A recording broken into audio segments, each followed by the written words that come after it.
우리 기도하도록 하겠습니다. 살아계신 하나님 아버지, 이 토요일 시간에 또 하나님의 말씀을 배웁니다. 우리의 눈을 열어주시고 또 귀를 열어주시고 우리의 마음의 문을 열어주셔서 하나님의 말씀을 잘 깨닫고 또 이해하고 믿어지는 역사가 일어나게 하시고 주신 말씀대로 순종하는 우리들 되게 하여 주옵소서. 예수님의 이름으로 기도하옵나이다. 아멘. 성경 한 구절 보도록 하겠습니다. 출애굽기 20장 13절 말씀, 살인하지 말라. 오늘은 살인하지 말라에 대해서 말씀을 드리도록 하겠습니다. 하나님께서 모세에게 십계명을 주신 곳이 시내산이잖아요. 그리고 예수님께서 12제자들에게 말씀을 주신 곳은 그냥 산 위라고 성경은 기록하고 있습니다. 그래서 우리는 이 십계명과 산상수훈을 같이 봐야 돼요. 하나님께서 모세를 통해서 이스라엘 백성들에게 시내산에서 말씀을 주셨고, 예수님은 또 산 위에서 제자들에게 말씀을 주셨습니다. 십계명의 내용을 보면 1번부터 5번까지 계명은 아주 구체적으로 설명을 해 주었어요. 그러나 이제 6번째부터 10번째까지 계명은 마치 그냥 제목을 달듯이 살인하지 말라, 간음하지 말라, 도둑질하지 말라 이런 식으로 간단하게 설명을 했어요. 그런데 이제 예수님께서 산상에서 제자들에게 산상수훈을 말씀하실 때는 6번째부터 10번째 계명을 구체적으로 설명을 해주셨습니다. 그래서 우리는요, 십계명과 산상수훈의 말씀을 이렇게 연관해서 볼 줄 알아야 돼요. 서로 보완해서 말씀을 볼 줄 알아야 됩니다. 그리고 또 하나는요, 지금 예수님께서 산 위에서 말씀을 선포하실 때 그 말씀을 들었던 대상들은 일반 대중들이 아니잖아요. 12명의 제자들에게만 예수님께서 말씀을 전하셨어요.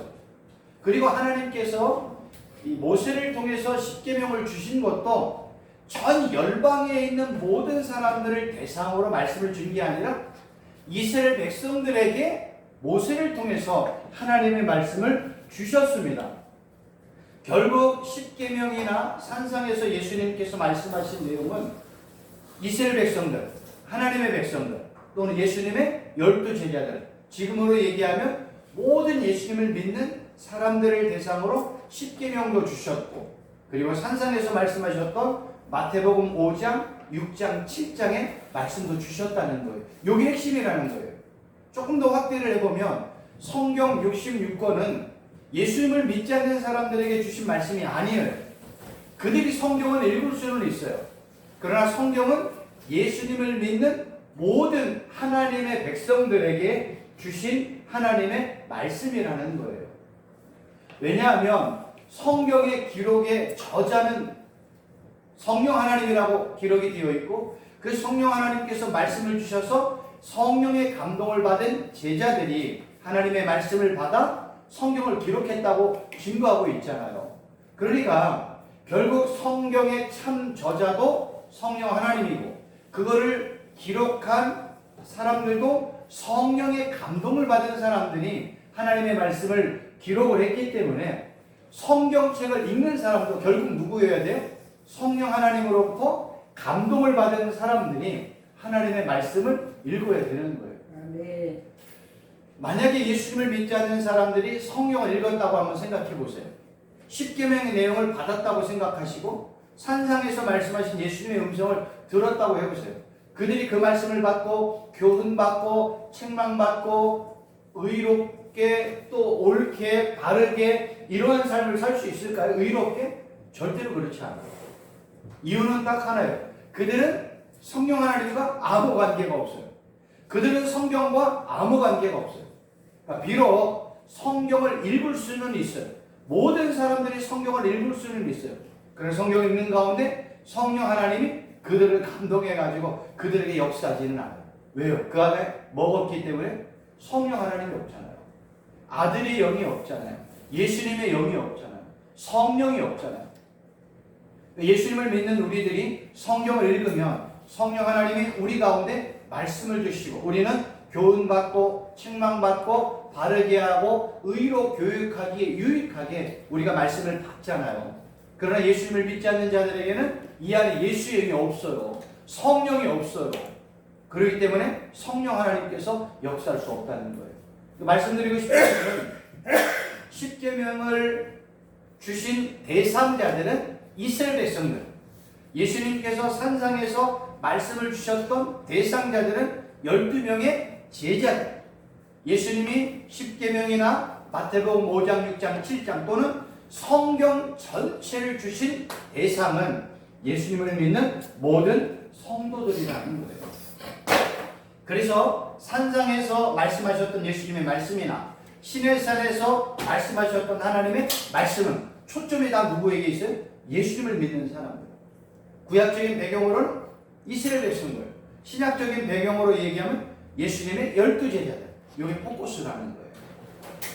우리가 이 살인하지 말라라는 내용도 마찬가지예요. 이건 10계명에 있는 내용이기도 하고 예수님께서 하신 말씀이잖아요. 이 말씀을 일반 사람들이 성경 말씀을 듣고 살인하지 말라라고 이 내용을 들었다면 이들은요 반드시 뭘로 갈 수밖에 없어요? 율법, 규례, 법도로 갈 수밖에 없습니다. 그러니까 살인하지 마라는 거를 그냥 사회법, 시민법, 도덕법 이 정도의 수준으로 다른 사람의 생명을 죽이지 마라고 말씀하는 정도로만 이해할 수밖에 없다는 거예요. 그런데요, 이 살인하다라는 이 내용을 연구를 하다 보면 히브리어에 여러 개의 단어로 살인하다라는 단어로 사용을 했어요. 어떤 때는 동물을 죽이는데, 어떤 때는 사람을 죽이는데, 어떤 때는 전쟁에서 사람을 죽이는데 여러 가지의 상황과 형편에 맞게끔 살인하다라는 단어가 사용이 되었습니다. 그래서 우리는요, 이 성경의 여러 개의 단어가 어떻게 사용되어 있는지를 하나하나씩 이제 지금 설명을 드릴 거예요. 그러다 보면 살인하다가 어디와 연관되어지고 살인하다가 누구와 연관되어지는지 이런 단어들을 우리가 이제 공부를 하다 보면 살인하다라고 말씀하신 하나님의 메시지가 무엇인지를 분명하게 깨달을 수가 있다는 거예요. 먼저 말씀을 드린다면 제가 이 십계명 처음부터 말씀을 드릴 때 십계명의 모든 단어들은 이중적인 관점으로 보라고 말씀을 드렸잖아요. 하나는 사전적이고 문자적인 관점으로 사람들과의 관계 속에서 설명하는 내용이 맞아요. 두 번째로는 반드시 이 내용이 하나님과 예수님과 연관되어 설명이 되어 있어요. 그런데 많은 분들이 이 십계명을 연구하고 성경의 내용들을 접근하다 보면 많은 분들이 그냥 1차적인 관점, 사정적이고 문자적인 관점으로만 접근을 하고 여기 마치는 경우가 있습니다.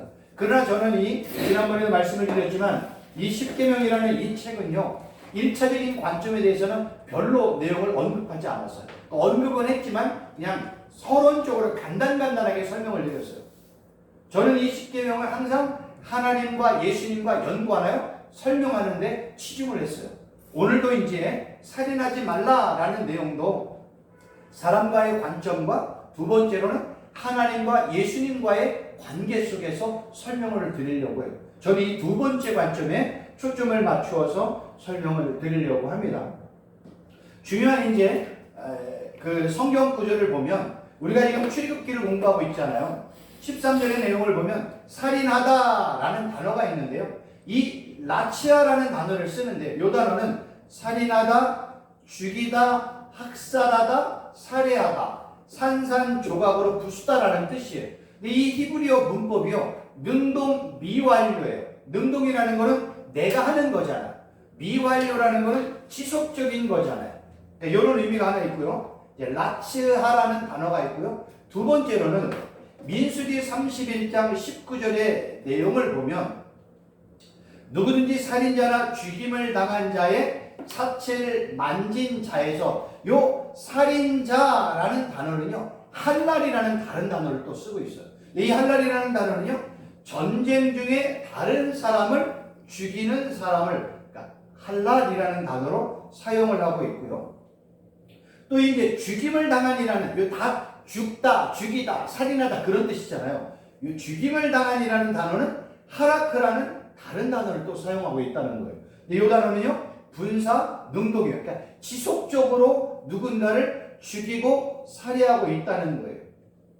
이 하라크라는 단어가 어디에 사용이 되냐면 사람을 죽이는 것에 사용이 되었고 주로 전쟁이나 폭력적인 살인에 대해서 이 단어가 사용이 되었다는 거예요. 또 하나 중요한 거는요. 이 하라크라는 단어가 어디에 사용이 되냐면 동물을 죽이는 것에 드물게 사용이 되었다라고 이제 문법책에 나와 있어요.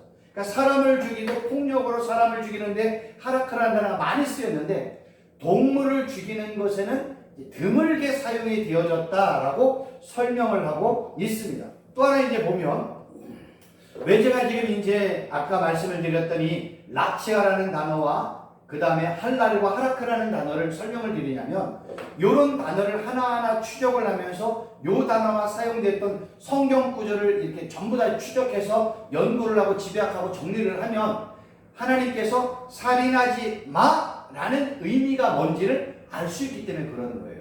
그러니까 이런 추적 작업을 제가 했습니다. 이사야 22장 13절의 내용을 보면 너희가 기뻐하며 즐거워하여 소를 죽이고 할 때는 이 하라크라는 단어를 사용을 했고 양을 잡을 때 샤트라는 다른 단어를 사용을 했고 고기를 먹고 포도주를 마시면서 내일 죽으리니 먹고 마시자 하는도다. 이렇게 이제 하라크와 샤트라는 단어가 또 나왔어요. 이런 내용들을 정리를 하면 사람들이 소를 죽이고 양을 잡아 고기로 먹는 내용이 나오는데 여기서 이 소를 죽이고 해서 죽이고라는 단어가 아까 이 하라크라는 단어예요. 아까 이 하라크라는 단어는 어디에 쓰였냐면 동물을 드물게 죽이는 데 사용이 되었잖아요. 그런데 이 하라크라는 단어가 문법으로 볼 때는 부정사 절대형이래요. 근데 이 부정사 절대형은 어떤 의미가 있냐면 계속적으로 반복되는 행동을 의미한다는 거예요. 그럼 지금 설명한 내용들을 정리를 하면 분사, 능동, 그 다음에 절대형 부정사가 나오잖아요. 뭔가를 계속해서 죽이는 거예요. 정리를 하면 첫째 누구를 죽여? 전쟁에서 사람을 계속해서 죽이는 거. 그 다음에 이 하라크라는 단어는 동물을 계속해서 죽이는 거예요.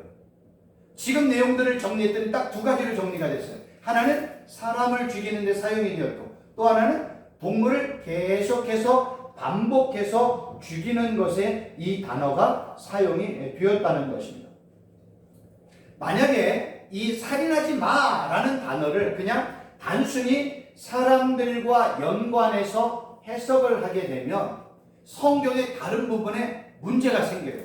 왜냐하면 하나님께서 출애굽기 20장 지금 10몇 절에서 살인하지 마, 사람들 죽이지 마라고 명령을 했잖아요. 우리가 잘 알고 있는 것처럼 가나안 땅을 점령할 때 하나님께서 뭐라고 말씀하셨어요? 가나안에 있는 모든 족속 다 죽여라고 얘기했잖아요. 여리고 성을 점령할 때 모든 백성들 다 죽여, 기생나합과 그의 가족을 제외한 모든 사람 다 죽여라고 명령을 했는데 출애굽기에는 어떤 내용이 나와 있어요? 사람 죽이지 마. 지금 이렇게 얘기가 나왔다는 거예요. 그럼 이런 내용들을 잘못 이해를 하면 하나님께서는 출애굽기에서 살인하지 마라고 말씀하셨던 그 하나님이 이제 가나안 땅, 출애굽기, 레위기, 민수기, 신명기를 지난 여호수아에 갈 때는 야 가나안 족속 다 죽여 이렇게 얘기하잖아요. 여기서는 죽이지 말라고 하셨던 하나님의 명령이 이제 가나안 땅 점령에는 사람을 다 죽이는 걸로 지금 명령을 하셨단 말이에요. 이거를 그냥 단순히 사전적이고 문자적인 의미로만 접근하면 하나님은 여기서 이 말하시고 저기서는 저 말을 하는 이러한 하나님으로 이해될 수밖에 없잖아요. 그러나 이거를 우리가 사전적이고 문자적으로 접근하면 하나님이 이럴 때는 이렇고 저럴 때는 저런 하나님처럼 비춘단 말이에요. 그러나 하나님은 절대로 이럴 때는 이러한 하나님, 저럴 때는 저런 하나님이 아니라는 거예요. 그래서 이 살인하다라는 단어의 의미를 우리가 단순히 1차적인 의미로 사전적이고 문자적인 의미로 접근해서 사람 죽이지 마라는 걸로만 적용을 하면 해결되지 못하는 내용들을 설명할 방법이 없다는 거예요. 그래서 여기에는요, 살인하다라는 단어에는 반드시 숨겨진 의미가 있다는 거예요. 그 의미를 우리가 찾아야 됩니다. 우리가 지금 이제 138페이지를 이제 보고 있는데요. 138페이지에 보면 창기와 살인자들에 대한 내용이 나와요. 성경 중요한 구절이 있어서 적어왔는데요.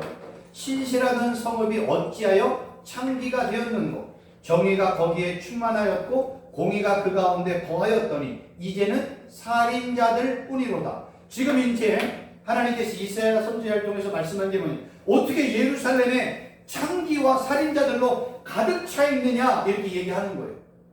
여러분, 우리가 생각할 때 예루살렘 성전이 얼마나 거룩해요. 거기에 창기와 살인자들이 가득하다는 말을 이해할 수가 없는 거예요. 여기에는 다른 의미가 숨겨져 있습니다. 여기서 우리가 이 단어를 우리가 알기 위해서는요, 살인하다, 살인자들 뿐이로다 라는 단어를 우리가 공부해요. 이 단어는 라차, 이 단어 아까 말씀드렸던 것처럼 출애굽기에 언급됐던 그 똑같은 단어예요. 근데 이 단어의 뜻을 봤더니 살인하다, 죽이다 라는 단어예요. 지금 제가 이제 말씀을 드리고 싶은 건 뭐냐면, 이 라차라는 단어, 아까 할랄이라는 단어, 하라크라는 단어가 어디에 어떻게 사용되어 있는지 우리가 공부를 하면 하나님께서 살인하다, 살인하지 마 라는 내용의 의미를 조금 더 우리가 잘 알 수 있다는 거예요. 이 단어를 알기 위해서 우리가 한 단어를 또 공부해야 돼요. 호세아서에 보면 강도 때가 사람을 기다림같이 제사장의 무리가 세겜길에서 살인하니 그들이 사악을 행하였느니라. 내가 이스라엘 집에서 가증한 일을 보았나니 거기서 에브라함은 음행하였고 이스라엘은 더럽혀졌다라고 설명을 하는데, 지금 제사장의 무리, 하나님을 섬겨야 될 제사장의 무리가요, 세겜 길에서 살인을 했다고 얘기를 해요. 그리고 또 아까 말씀드린 것처럼 예루살렘 성전에 창기들과 살인자들이 가득하다고 성경은 지금 이렇게 설명을 하고 있습니다. 그러면 우리가 잘 알고 있는 것처럼 제사장들은요, 죽은 시체 옆에도 가면 안 돼요. 죽은 사체를 만들면 며칠 동안 부정해진 상태이기 때문에 예배를 집례할 수가 없어요. 제사를 집례할 수가 없어요. 그래서 이 제사장들은요, 우리가 알고 있는 것처럼 죽은 시체나 사체 옆에는 절대로 가지 않습니다.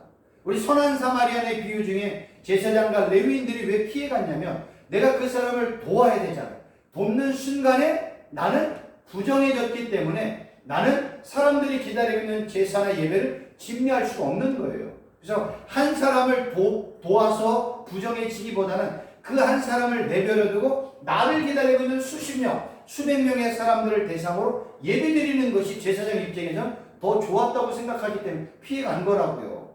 그런데 지금 이제 구약 성경에 봤더니 제사장들이 세겜길에서 막 사람들을 죽이는 것처럼 지금 설명이 되어 있고, 예루살렘 성전에 살인자들로 막 가득 차 있다는 거예요.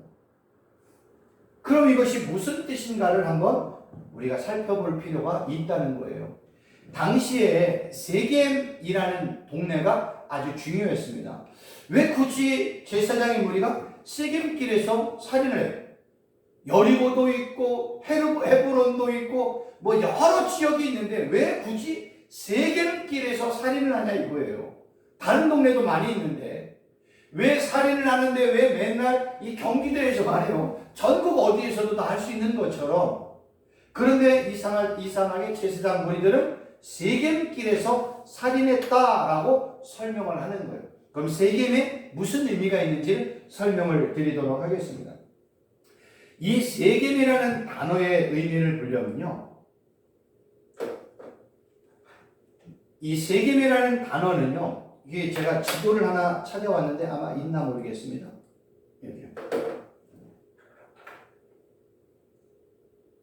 여기가 지금 이 세겜이라는 지역이거든요.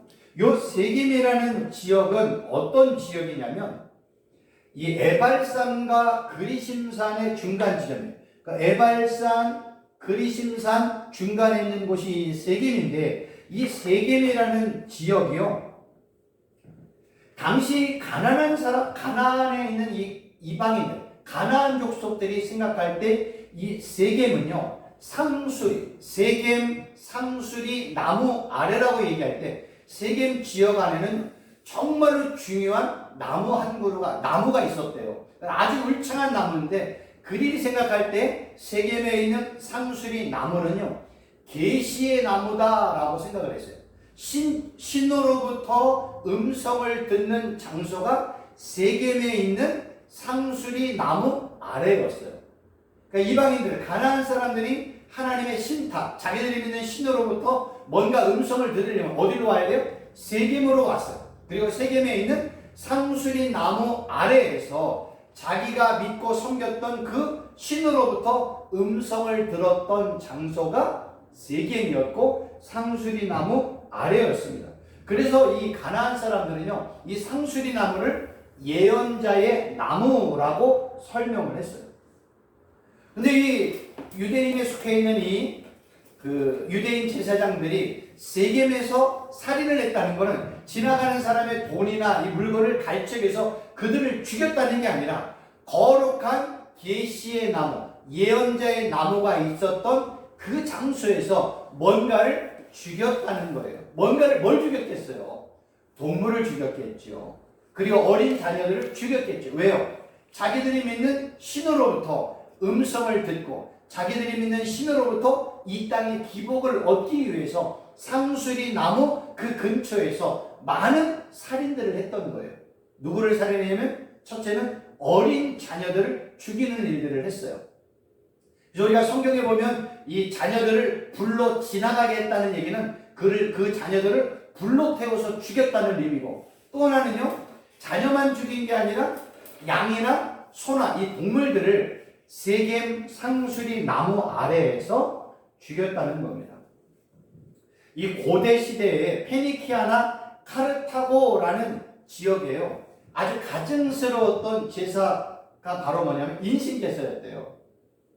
그래서 어떤 고고학자들이 찾아를 봤더니 거기에는 동물의 뼈, 소뼈, 양뼈, 염소뼈 이런 것보다는요 어린 아이들의 죽은 뼈들이요 몇 배나 더 많았다는 거예요.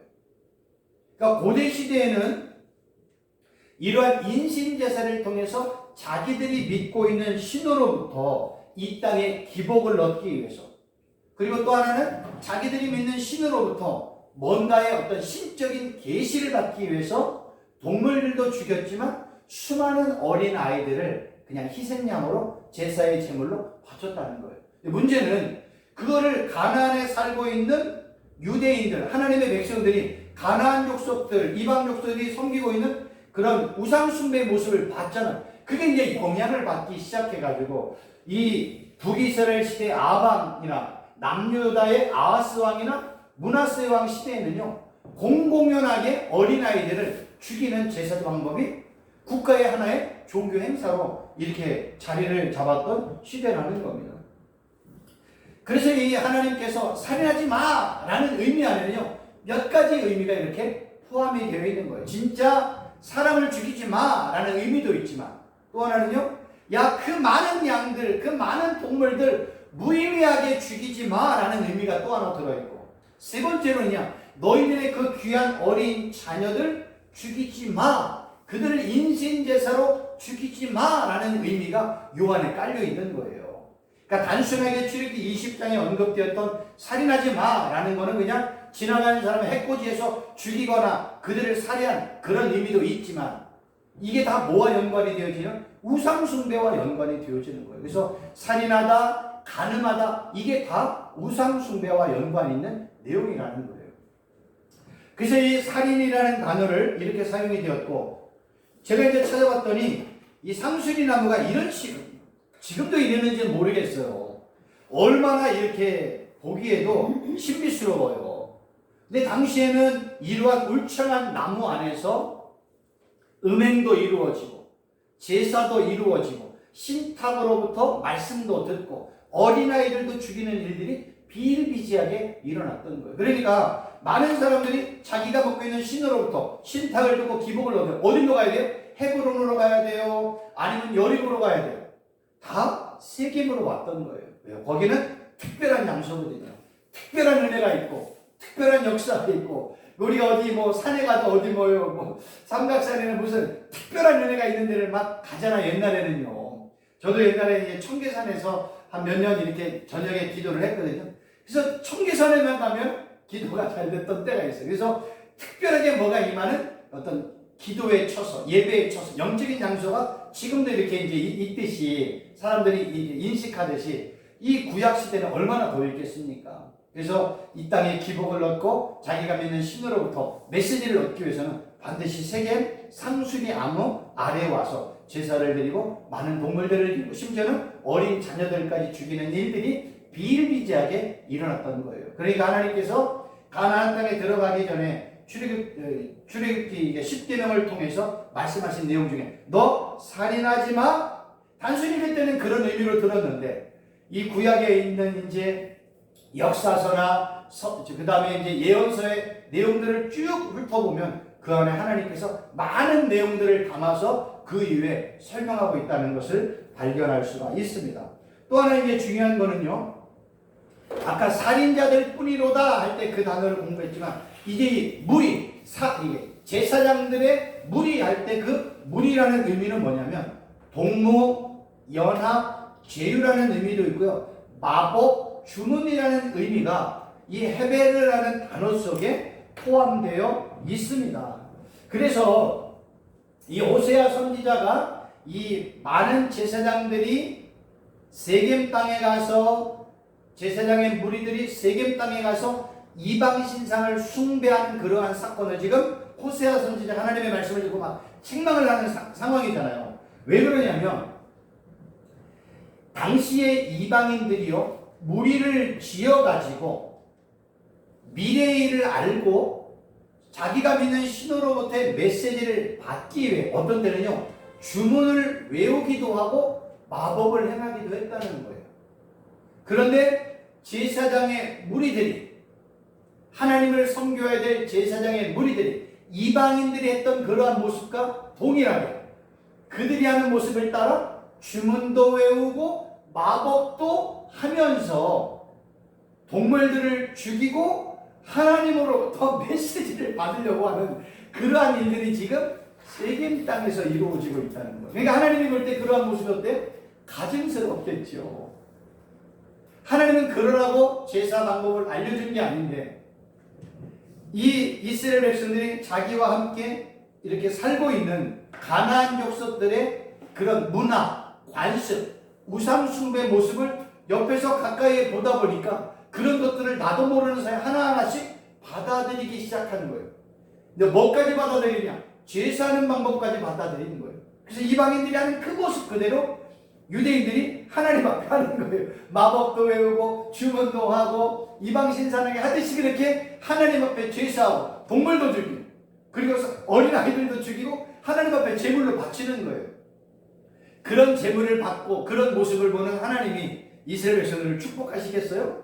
그들을 가증히 여기고 심판하고 징계를 했다는 겁니다. 그래서 이 당시에 이 어린아이들을 드리는 이 인신제사가 주로 이제 성행했던 데가 암몬 족속이에요. 에돔, 모압, 암몬이잖아요. 그래서 암몬 족속인데 암몬 족속이 섬기는 이 신상이 몰레 또는 밀곰이라고 얘기를 하는데요. 이게 지금 이제 어린은 황소 형상, 이 소는 사람의 모습이에요. 근데 이 안이요 전부 다 빈 것으로 만들고 철로 만들었어요.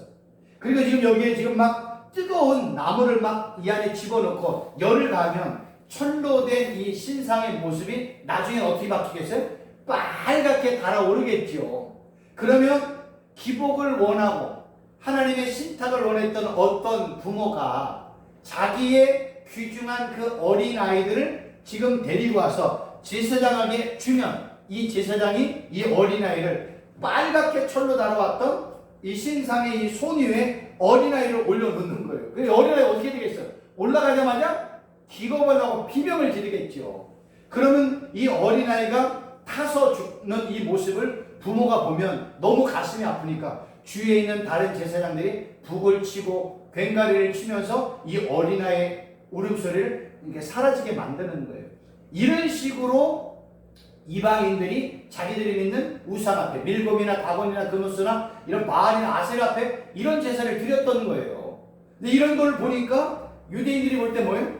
저거 괜찮네? 하고 이걸 그대로 받아들여서 하나님을 믿고 섬겨야 될 이스라엘 백성들이 이방 신상이 섬기는 이러한 인신 제사를 그대로 자기들의 종교로 데려왔고 그것이 국가의 종교가 되는 이제 시대까지 오게 된 거예요. 그러니까 그런 모습을 볼 때 하나님은 얼마나 통탄하고 가증하다고 생각을 해서 그들을 책망하고 징계를 했던 겁니다.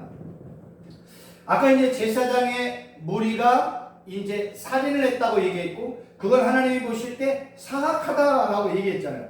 그러면 왜 사악하다라고 얘기를 했을까? 우리가 단순하게 이 사악이라는 단어를 보면 그냥 악한, 부정한, 음탕한, 악한, 방책 뭐 이런 정도잖아요. 근데 성경은요 이 사악이라는 진마라는 단어를 어디와 연관되어 사용을 했냐면 항상 우상 숭배와 연관하여 사용을 했다는 거예요. 그러니까 하나님이 볼 때 가장 음란한 게 뭐예요? 우상 숭배. 하나님이 볼 때 가장 사악한 건 뭐예요? 우상 숭배예요. 그래서 성경의 대부분의 모든 내용들은 다 우상 숭배와 연관되어 있는 거예요. 네, 문제는 이 세겜이라는 곳에서 반복적으로 우상 숭배를 했다는 거예요. 그래서 하나님께서 자녀들 죽이지 말고 동물들 무의미하게 사륙하지 말라고 살인하지 마라고 명령을 하셨다는 거예요. 제가 이런 생각을 한번 해봤어요. 만약에 내 어린 자녀를 제물로 바쳐서 내가 1000억 부자가 된다. 내가 내 어린 자녀, 사랑스러운 내 어린 자녀를 바치기만 하면 내가 믿는 신으로부터 1000억의 물질의 축복을 받는다. 바칠 사람 많을 거라고 제가 생각을 해봤어요. 왜? 자녀는 또 나면 된다고 생각을 하잖아요. 왜 여기에 유대인들이 많은 자녀를 바뀌었어요? 당시에요, 이 구약 시대는요, 이 고대 시대는요, 자녀들이 많은 게 재산이야. 그래서 자녀를 많이 낳았어요. 그래서 다산의 축복을 하나님으로부터 받고 이방인들도 다산의 축복을 자기들이 믿는 신으로부터 받기를 원했어요. 그래서 이 아세라는 여인상이잖아요. 그래서 아세라 여인상은 가슴이 커요. 왜냐하면 많은 자녀를 다산의 축복을 받기 위해서 가나안 족속들이 바알과 아세라를 섬겼거든요. 그런데 이스라엘 백성들이 볼 때도 자기가 뭐가 필요해? 많은 가족이 필요하잖아요. 그래서 이스라엘 백성들이 하나님도 섬기고 다산의 축복을 얻으려면 누구에게 왔어요? 바알과 아세라를 섬겼던 거예요. 이 혼합 종교가 이렇게 구약시대부터 이게 판을 치고 있었던 거예요. 이 생각을 해가지고 지금도 만약에 내가 믿고 있는 신에게 내가 내 자녀를 바친다. 그럼 그 신이 나에게 1000억, 2000억을 준다. 그럼 여러 자녀들 죽이는 사건들이요. 아마 뭐 이런 웬만한 산 위에서 엄청나게 지금 아마 자행되고 있을 거예요. 그렇지 않겠습니까? 자녀 한 번 죽이면 1000억, 2000억이야. 구약시대도 똑같았던 거예요. 왜 부모들이 그 귀중한 어린 자녀들을 바쳤어요? 내 자녀를 바치면 내가 지금 가지고 있는 양들이 다산에서 한 마리 양이 10마리씩 낳네, 새끼를. 소가 막 5마리, 10마리를 낳네? 그러면 한 해 2해만 지내고 나면 내가 갑부가 되잖아요. 그러한 기복 때문에 내 어린 자녀들을 계속해서 인신제사를 드렸고 많은 동물들을 그냥 무의미하게 죽였던 거예요. 재물을 많이 드리면 내가 믿는 신이 감동을 받아서 나를 축복하니까. 하나님께서는 그런 모든 것들을 아시고 10계명 중에 6번째 살인하지 마라는 말씀 속에서 많은 내용들을 지금 이게 집어넣어서 설명을 하고 계시는 거예요. 이 이스라엘 백성들이요, 가증한 행동들이 있는데 이 행동들을 이제 몇 가지를 보면 이사야 선지자가 이런 말씀을 한 게 있어요. 이사야 66장 3절을 보면 읽어드릴게요. 소를 잡아 드리는 것은 살인함과 다름이 없이 하고 어린 양으로 제사 드리는 것은 계목을 떡금과 다름이 없이 하며 드리는 예물은 돼지의 피와 다름이 없이 하고 분향하는 것은 우상을 찬송함과 다름이 없이 행하는 그들은 자기의 길을 택하며 그들의 마음은 가증한 것을 기뻐한다라고 설명을 하고 있어요. 지금 하나님께서 이사야 선지자를 통해서 말씀하고 있는 게 뭐냐면, 야, 너희가 지금 소 잡아 죽이고 있잖아. 소 잡아서 하나님 앞에 제물로 드리고 있잖아. 그건 살인이야. 요 단어를 지금 쓰고 있다는 거예요. 이 소를 잡는다 할 때 이 잡는다라는 단어는요, 샤트라는 단어를 쓰는데요. 이 써있지 않았어. 죄송합니다. 설명을 드릴게요. 이 잡아들인다 할 때, 소를 잡아들인다 할 때 이 단어가 샤트라는 단어인데요. 이게 문법이요, 분사 능동이야. 그러니까 소를 잡는 게 뭐예요?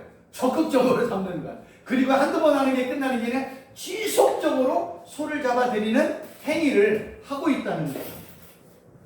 근데 이 샤트라는 소를 잡아들인다는 단어가 어디에 사용이 되었냐면요, 희생 제사를 드릴 때 이 단어가 사용이 되었다는 거예요. 희생 제사는 어디에 사용이 돼요? 하나님 앞에 제물을 드릴 때 사용이 되어요.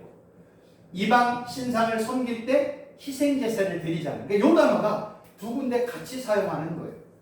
하나님께서는 소를 잡아 하나님 앞에 제사를 드리고 제물을 드리라고 얘기했는데, 하나님 앞에도 했던 그 유대인들이 이제 누구 앞에 가요? 우상 숭배 앞에서 이 일을 똑같이 하고 있다는 거예요. 그러니까 하나님이 보실 때 소를 잡아 드리는, 야, 그거 살인과 똑같은 거야. 근데 살인하는 자는 구약시대나 신약시대나 누구의 피로 대속을 해야 돼요? 자기의 피로 대속을 해야 되는 것입니다.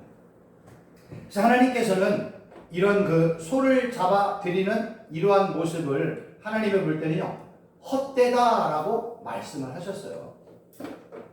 여기서 이 헛되다라는 단어가 뭐냐면 공허, 거짓, 헛됨이라는 단어예요. 근데 하나님께서 이스라엘 백성들이 예루살렘 성전에 와가지고 수많은 사람들이 동물을 바치고 양을 바치고 소를 바치잖아요. 그런 모습이 올 때 하나님이 볼 때는 뭐예요?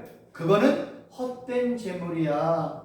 공허한 제물이야. 무의미한 제물이야. 그러한 제물은 살인하는 것과 똑같아. 그거는 가증한 거야. 라고 하나님께서 이스라엘 백성들에게 말씀을 하셨어요. 그래서 심지어는 이런 말씀까지 하셨어요.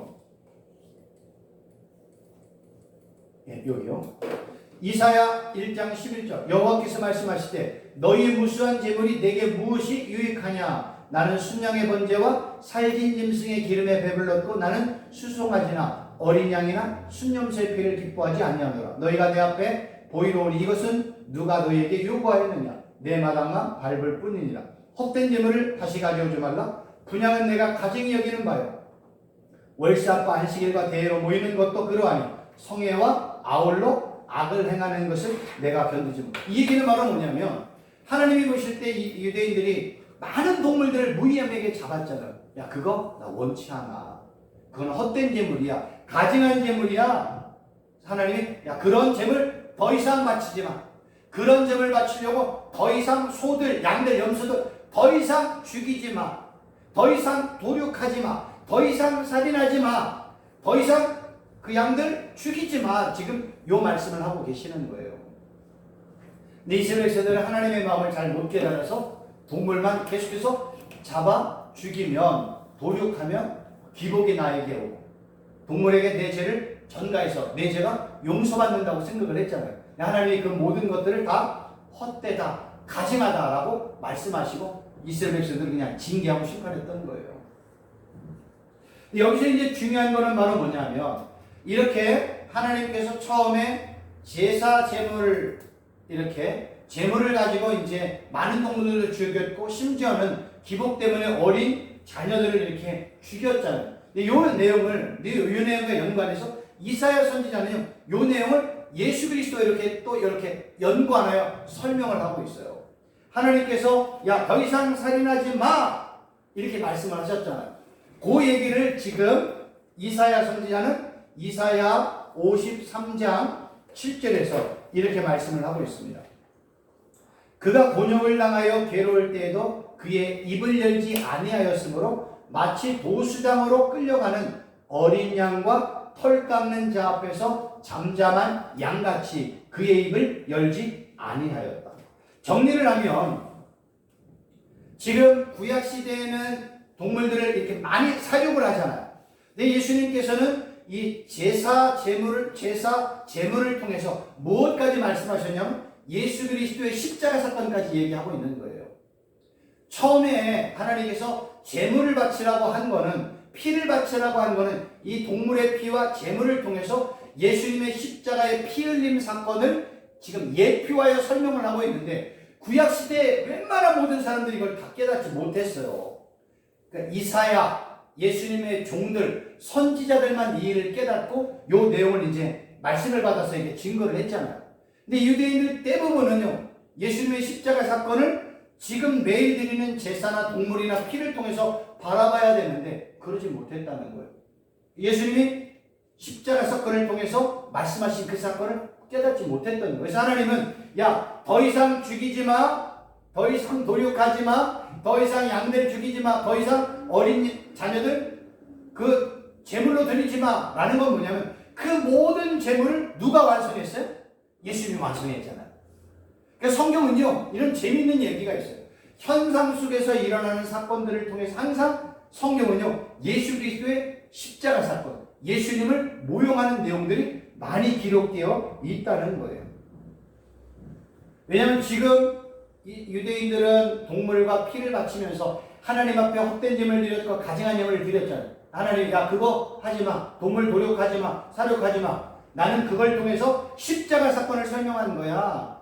이렇게 얘기하고 계시는 거예요. 이 내용이 이해가 되시죠? 그러니까 어려운 거예요.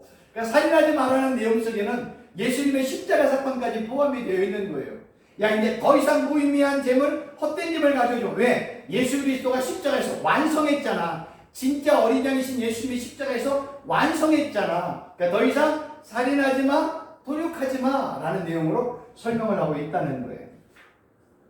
마지막으로 이제 한 가지만 더 말씀을 드린다면, 이런 내용이 구약으로만 끝나는 게 아니라 신약 성경과도 밀접하게 연관이 되어 있다는 게 중요한 거예요. 지금 이제 구약 성경에는 이렇게 살인하지 말라는 내용을 설명을 했는데, 예수님께서 뭐라고 말씀을 하셨냐면, 예수님께서 이런 표현을 사용을 하셨어요.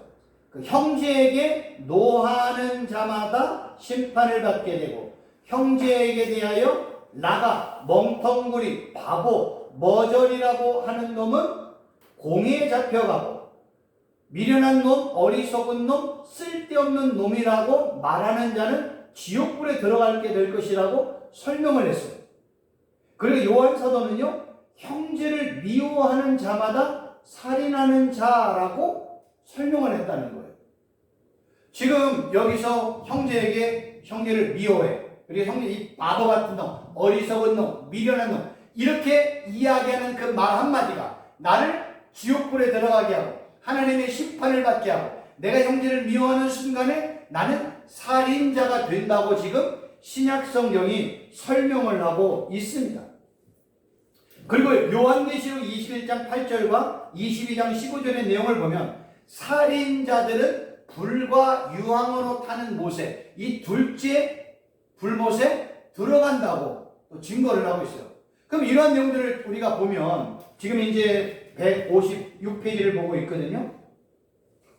제가 한번요, 중요한 성경 구절 한번 좀 읽어드리도록 하겠습니다.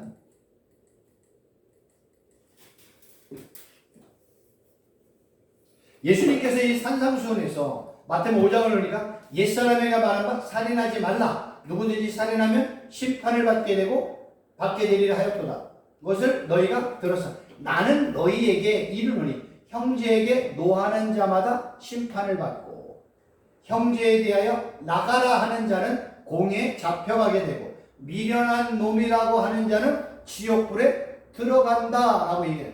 구약 성경은요, 살인하지 말라고 얘기한 이유가 뭐냐면, 살인하면 심판받아 라고 얘기해요. 이 심판이 뭐와 연관이 돼요?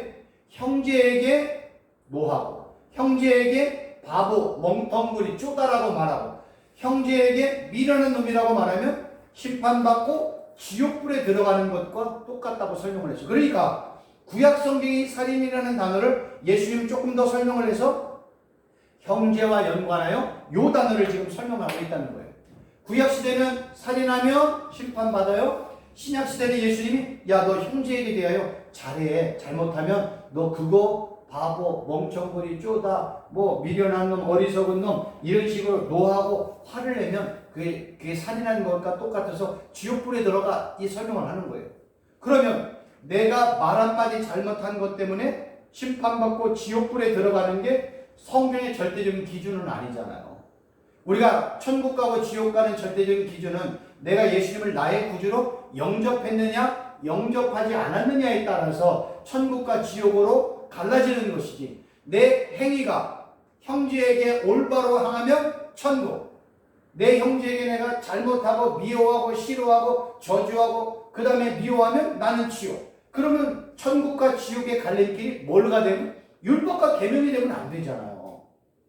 그럼 성경이 또 뒤죽박죽 되어진단 말이에요. 근데 여기서 그래서 제일 중요한 게 뭐냐면 형제에게 대하여 지금 노하고 형제에 대하여 나가라, 멍텅구리 바보라고 말하고 형제를 미련하게 말한 자는 심판받고 지옥불에 들어간다고 말했다면, 그럼 이 형제는 누구냐가 제일 중요한 거예요. 성경이 말하는 이 형제의 의미는 단순히 그냥 형제의 의미가 아니에요. 성경이 말하는 이 형제라는 단어는요, 아델포스라는 단어인데, 이 아라는 단어는요, 연합이라는 뜻이에요.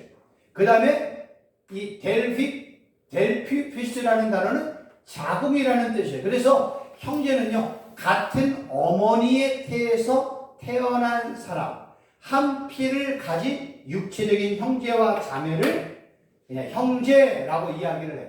이게 그냥 사전적인 의미예요. 근데 이게요, 비유적인 의미로 형제를 설명을 하면 이 의미가 확 달라져요. 비유적인 의미로 이 아델포스라는 단어를 봤더니요, 158페이지에 있습니다. 동료, 친구, 이웃, 동포를 아델포스라는 단어를 쓰고요. 상징적인 의미로 보면요, 예수님을 믿고 예수님에게 속한 모든 사람들을 형제라고 해요. 왜냐하면 예수님이 우리는 다 한 아버지의 자녀들이기 때문에 예수님을 맏아들, 우리는 다 아들들의 개념인 거예요. 네 번째로는요, 이게 좀 포괄적인 의미로 사용이 되었는데요, 불신자들과 심지어는요, 평소에 친밀하게 지내지 않는 모든 사람들까지 다 형제라는 의미로 사용하고 있다는 거예요. 그러니까 이 형제라는 이 아델포스라는 단어가 이런 포괄적인 의미로 사용이 되었다는 거예요. 근데 중요한 건 뭐냐면 이 형제라는 이 아델포스가 누구에게 사용이 됐어요? 예수님과 우리와의 관계 속에서 사용이 되었다는 거예요.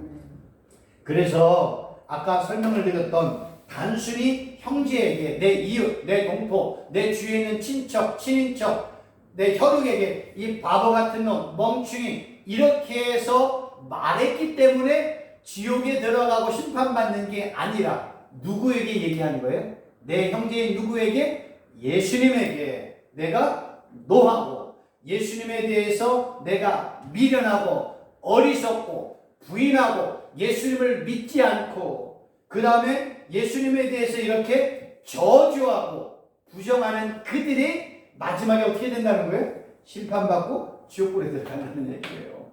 이게 다 예수님과 연관이 되어 있는 거지. 만약에 제가 우리 김현정 목사님한테 제가 그냥 뒤에서 뒷담화 치면서 아까 얘기한 것처럼 막 돌아다니면서 김현정 목사님을 막 욕을 해서, 그럼 저는 그 말 한마디 때문에 지옥 간다? 그럼 성경의 절대적인 기준이 안 맞잖아요. 성경의 절대적인 기준은 예수님을 나의 구주로 믿었느냐 안 믿었느냐에 따라서 지옥도 가고 천국도 가잖아요. 그럼 결국 이 형제는 누구를 얘기하는 거예요? 성경은 다양하게 설명을 하고 있지만 예수님께서는 그 형제를 누구를 포함해서 말하고 싶은 거예요? 예수님 자신을 포함해서 말하고 싶은 거예요. 야, 내가 너희 형제잖아. 그래서 예수님이 우리를 형제라 부르는 걸 부끄러워하지 않는다고 얘기하잖아요. 예수님은 맏아들, 우리는 그냥 아들들이에요. 예수님이 맏형이니까 베드로는 둘째요, 요사는 셋째. 이런 어리석은 거 하면 안 돼요. 성경은 예수님 그냥 맏아들, 우리는 그냥 아들들, 이런 식으로 표현하고 있어요. 예수님은 맏아들, 우리는 그냥 아들들이에요. 예수님은 참빛, 우리는 그냥 빛의 아들들. 이런 식으로 설명하고 있어요. 예수님은 교회 머리, 우리는 교회 지체. 예수님은 토기장이, 하나님 예수님은 토기장이, 우리는 그 토기장의 손에 들려있는 진흙덩어리에 불과한 거예요.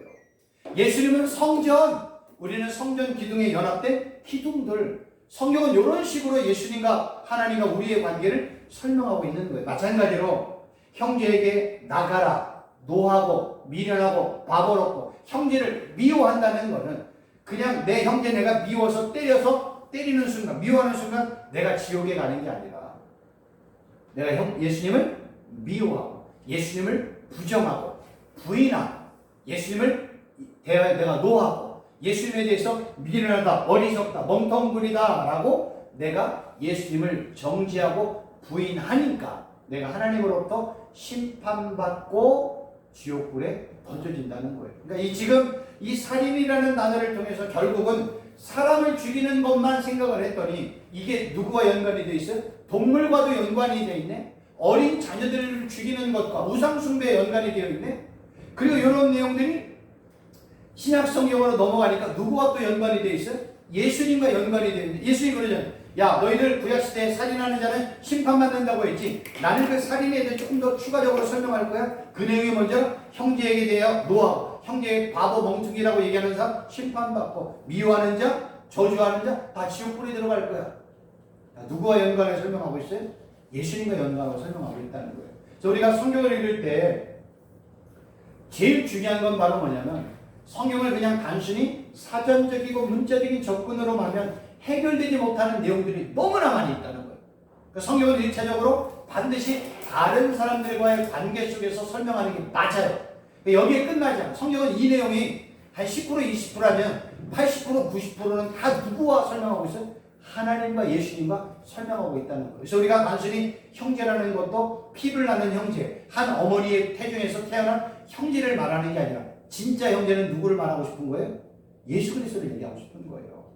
예수 그리스도의 이런 일을 하는 그들이 심판받고 그리고 형제를 미워하는 자, 그들을 살인하는 자라고 얘기하는 거예요. 그래서 지옥 가고 그들이 심판받는 거지. 내 친구들, 내 이웃들, 내 형제들에게 말 한마디 잡고 지금까지 우리가 살아오면서 친구들에게 이 바보 같은 놈, 내가 내 자녀들에게 이 어리석은 놈, 이 미련한 놈, 그 말 한마디 다 지옥 가면은 지옥 안 가는 자들이 어디 있어요? 그게 다 누구와 연관이 되어 있는 거예요? 예수님과 연관이 되어 있다는 거예요. 보세요. 내가 예수님을 믿고 최 목사, 최순봉 목사가 예수님을 믿고 목사가 되었잖아요. 예수님을 믿고 목사가 되었는데 제가 좀 성도들이 조금 잘못한 아이 바보 같은 집사님 그런 말하는 순간 저는 지옥 가면 돼요? 기준이 안 맞잖아요. 그래서 성경의 기준, 절대적인 기준은 뭐예요? 예수님을 나의 구주와 메시아와 주님과 하나님의 아들로 믿으면 그는 천국 백성. 그거 믿지 않으면 지옥으로 들어간 이 절대적인 기준 안에 모든 것들이 다 맞아 들어가야 되는 거예요. 살인하다 마찬가지예요. 이 기준에 연관되어져야 돼요. 그러니까 예수님을 부인하고 하나님을 부인하니까 그가 심판받고 지옥 가는 거지. 어떻게 형제에게 말실수 한마디 안 한 사람이 세상에 어디 있어요? 다 하지. 심지어는 내 남편, 내 아내에게도 내가 으이그 이렇게 말을 하잖아요. 그럼 그 말 한마디로 내가 지옥 가고 심판 간다면 기준이 어떻게 되겠어요?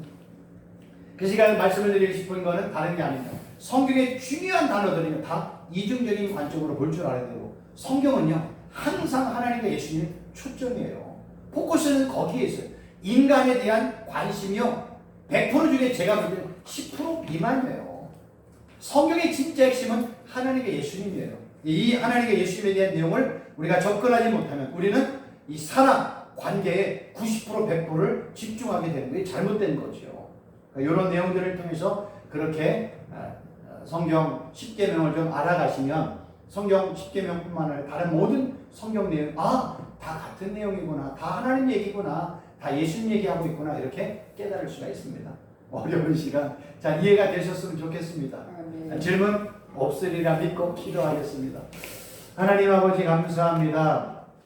살인하지 말라는 이 내용 안에 하나님은 정말로 많은 내용들을 담아서 우리에게 말씀하셨고 예수님도 또한 말씀하셨습니다. 우리가 이 내용들을 잘 깨달아서 정말로 하나님이 기뻐하는 삶을 사는 우리들 되게 하여 주옵소서. 예수님의 이름으로 기도하옵나이다. 아멘. 수고하셨습니다. 감사합니다. 오늘 어려운 내용인데 고생하셨습니다.